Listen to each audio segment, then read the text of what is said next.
ప్రతిరోజు మన వేళలోకి వచ్చే చిన్న నోటిఫికేషన్ యూ గాట్ మెయిల్. ఈ ఆవిష్కరణ మన విధానాన్ని, మన కమ్యూనికేషన్ ని, మన జీవితాన్ని మొత్తాన్ని మార్చేసింది. ఈ టెక్నాలజీ చుట్టూ ఒక పెద్ద చర్చ, ఒక గొప్ప కాంట్రవర్సీ, ఒక భారతీయుడి పేరు ఉన్నాయి. ఈ వీడియో మొత్తం ఆ భారతీయుడి గురించి. ఆ భారతీయుడి పేరే శివ అయోధరై. ఇతనే ఈమెయిల్ ఇన్వెంటర్. ఒక సాధారణ కుటుంబం నుంచి వచ్చిన ఒక బాలుడు ఎంఐటీలో 4 డిగ్రీలు, ఒక పిహెచ్డి, 14 ఏళ్లకే ఈమెయిల్ మోడల్ సృష్టించడం, కోర్టు కేసులు, రాజకీయాలు, ఇంకా చాలా విషయాలు ఈ వీడియోలో ఉంటాయి. స్కిప్ చేయకుండా వీడియో మొత్తాన్ని పూర్తిగా చూడండి. శివ అయోధరై 1963లో ముంబైలో ఒక సాధారణ కుటుంబంలో పుట్టాడు.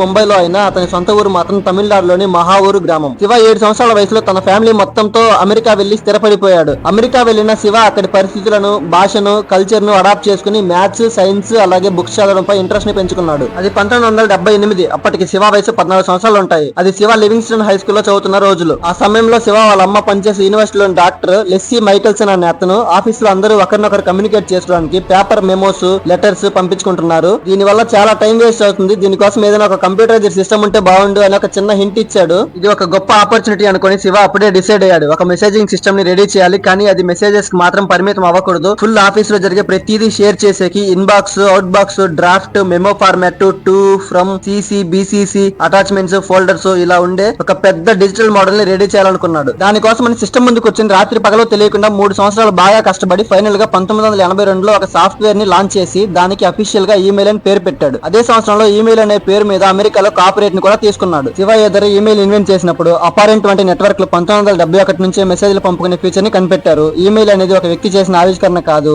నెట్వర్క్ మరియు ప్రోటోకాల్స్ కలిసి అభివృద్ధి చెందాయి. ఇందులో శివ అయోధరై చేసిన గొప్పతనం ఏంటి, కనిపెట్టిన కొత్తదనం ఏంటి అని మీడియా జర్నలిస్టులు అందరూ శివ అయోధరై ఇన్వెన్షన్ ని తప్పుపట్టడం స్టార్ట్ చేశారు. ఈ వివాదాలన్నింటికి శివ చెప్పే ఆన్సర్ మాత్రం అపారెంట్ లాగా మెసేజింగ్ యాప్ ని డెవలప్ చేయలేదు, ఒక హోల్ ఆఫీస్ మెయిల్ సిస్టమ్ ని డిజిటల్ వర్షన్ రెడీ చేశాను, నేనే పూర్తి ఆఫీస్ ఈమెయిల్ సిస్టమ్ ను సృష్టించాను అని గొప్పగా చెప్పుకునేవాడు. కానీ ఆ టైంలో ఈ వివాదం మొత్తం ప్రపంచం వ్యాప్తంగా పెద్ద సంచలనమైంది. శివ టాలెంట్ ని గుర్తించిన ఎంఐటి అతనికి అడ్మిషన్ ఇచ్చింది. అక్కడి నుంచి ప్రారంభమైన అతని జర్నీ అసలు ఎవరు ఊహించడానికి వీల్లేకుండా కంప్యూటర్ సైన్స్ లో బ్యాచిలర్స్ డిగ్రీ, విజువల్ స్టూడియోస్ లో మాస్టర్స్ డిగ్రీ, మెకానికల్ ఇంజనీరింగ్ లో మాస్టర్స్ డిగ్రీ, బయోలాజికల్ ఇంజనీరింగ్ లో పిహెచ్డి, ఇలా అతను ఒక ఎంఐటి నుండి 4 డిగ్రీలను పొందాడు. ముఖ్యంగా పిహెచ్డి లో సెల్ మోడలింగ్ గురించి చాలా టఫ్ రీసెర్చ్ చేసి మనిషి శరీరంలో బయోలాజికల్ థింగ్స్ ఎలా వర్క్ చేస్తాయని సాఫ్ట్వేర్ మోడలింగ్ లో చూపించాడు. అనుకున్నట్టు శివ జీవితం ఏమీ సాఫీగా సాగలేదు. కోర్టు కేసులని, లీగల్ పోరాటాలని, ఉన్నత మీడియా సంస్థలు శివపై తప్పుడు కాపీరైట్ క్లెయిమ్ చేసుకున్నారని, గావ్కర్, టెక్డేట్ లాంటి వెబ్సైట్లలో లీగల్ బ్యాటిల్స్ జరిగాయి. అందులో కొన్ని కేసులు సెటిల్ అవగా కొన్ని కేసులు సంవత్సరాల తరబడి జరిగాయి. కానీ శివ మాత్రం అసలు వెనక్కి తగ్గలేదు. తాను నమ్మిన దాన్ని చివరి వరకు నిలబెట్టుకున్నాడు. శివ అయోధరై అమెరికాలోని 2017-18 టైంలో పాలిటిక్స్ లో కూడా పోటీ చేశాడు. కానీ గెలుపు మాత్రం దక్కలేదు. బట్ ఆయన మైక్ పట్టుకుని స్పీచ్లు ఇస్తూ, మీడియాని బహిరంగంగా ప్రశ్నిస్తూ, సిస్టమ్ లో లోపాలను పబ్లిక్ గా ఎత్తి చూపేవాడు. ప్రజాస్వామ్యం, స్వేచ్ఛ వంటి ఉద్యమాలు చేసి, కోవిడ్ సమయంలో వివాదాస్పద వ్యాఖ్యలు చేసి రాజకీయంలో కూడా వివాదాస్పద వ్యక్తిగా మారాడు. ఫైనల్ గా ఈ విషయాలన్నీ పక్కన పెడితే శివ అయోధరై స్టోరీ నుంచి మనం చాలా విషయాలను ఇన్స్పిరేషన్ గా తీసుకోవచ్చు. నువ్వు ఎక్కడ పుట్టావు అనేది కాదు, ఏ కళ కన్నావు, అది సాధించడానికి ఎంత కష్టపడ్డావు అనేది చాలా ఇంపార్టెంట్. ఒక గ్రామంలో పుట్టిన పిల్లాడు ఎంఐటీలో 4 డిగ్రీలు సాధించడం, 14 సంవత్సరాలకి వరల్డ్ వైడ్ సాఫ్ట్వేర్ ని కనిపెట్టడం, ప్రపంచం నిన్ను ఎంత విమర్శించినా నువ్వు వెనక్కి తగ్గాల్సిన అవసరం లేదు. నీ పని నువ్వు చేసుకుంటూ వెళ్లడమే. ఇన్నోవేషన్, కరేజ్, ఎడ్యుకేషన్ ఇవన్నీ మన జీవితాన్ని మార్చేస్తాయని మన ఇండియా వాడైన శివ అయోధరై ఖచ్చితంగా నిజం చేసి చూపించాడు.